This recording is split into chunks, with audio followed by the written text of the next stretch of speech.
Hi friends, Sudha Aradhe ಇನ್ ಕನ್ನಡ ಚಾನಲ್ಗೆ ಸ್ವಾಗತ. ನಮ್ಮನೇಲಿ ನಾನಿವಾಗ ನೀರು ದೋಸೆ, ಹಸಿ ಕಡಲೆ, ಬಾಳೆಕಾಯಿ ಗೊಜ್ಜು ಮಾಡ್ತಾಯಿದ್ದೀನಿ. ಯಾವ ರೀತಿ ಮಾಡ್ತೀನಿ ನೋಡಿ ಬನ್ನಿ. ನೆನೆಸಿರೋ ಹಸಿ ಕಡಲೆ ಕುಕ್ಕರ್ಗೆ ಹಾಕ್ತಾಯಿದ್ದೀನಿ. ಸ್ವಲ್ಪ ಆಯಿಲ್ ಹಾಕ್ತಾಯಿದ್ದೀನಿ. ಹಸಿ ಕಡಲೆ ಬೆಂದಿದೆ. ಬಾಳೆಕಾಯಿ ಹಾಕ್ತಾಯಿದ್ದೀನಿ. ಇವಾಗ ಇದನ್ನು ಕಟ್ ಮಾಡಿ ಕ್ಲೀನ್ ಮಾಡಿಟ್ಟಿದ್ದೀನಿ. ಹಸಿ ಕಡಲೆ ಬಾಳೆಕಾಯಿನ ಗೊಜ್ಜಿಗೆ ತೆಂಗಿನಕಾಯಿ ಸ್ವಲ್ಪ ಬೆಳ್ಳುಳ್ಳಿ,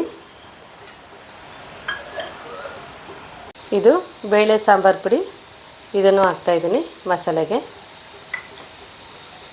ಇದನ್ನು ನುಣ್ಣಗೂ ಇರಬಾರ್ದು, ಸರಿಯಾಗಿರಬಾರ್ದು, ಆ ರೀತಿ ರುಬ್ಬಬೇಕು. ರುಬ್ಬಕ್ಕೆ ಸ್ವಲ್ಪ ಹುರಿಗಡಲೆ. ಮಸಾಲೆ ರೆಡಿಯಾಗಿದೆ. ಇದನ್ನು ಇವಾಗ ಬಾಳೆಕಾಯಿಗೆ ಹಾಕಬೇಕು.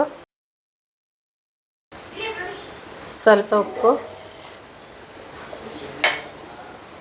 ಅಕ್ಕಿ ನೆನೆಸಿ ಕ್ಲೀನ್ ಮಾಡಿದ್ದೀನಿ ನೀರು ದೋಸೆಗೆ. ಇವಾಗ ರುಬ್ಕೊಳ್ಳೋಣ. ನೀರು ದೋಸೆಗೆ ನೆನೆಸಿರೋ ಅಕ್ಕಿ, ತೆಂಗಿನಕಾಯಿ, ಸ್ವಲ್ಪ ಉಪ್ಪು, ನುಣ್ಣಗೆ ರುಬ್ಬಿದ್ದೀನಿ. ಇವಾಗ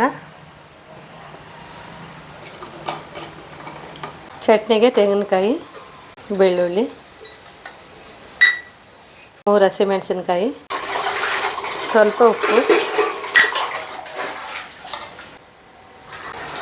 ಚಟ್ನಿ ಆಗಿದೆ. ಒಗ್ಗರಣೆ ಹಾಕ್ತಾಯಿದ್ದೀನಿ. ದೋಸೆ ಹಿಟ್ಟು ನೀರಾಗಿರಬೇಕು. ನೀರಾಗಿದ್ರೇ ಚೆನ್ನಾಗಿ ಬರುತ್ತೆ ದೋಸೆ. ದೋಸೆ ಕಲ್ಲು ಕಾದಿದೆ. ಹಿಟ್ಟಿಗೆ ನೀರು ಹಾಕಿ ತೆಳುವಾಗಿ ಮಾಡ್ಕೊಂಡಿದ್ದೀನಿ. ಇವಾಗ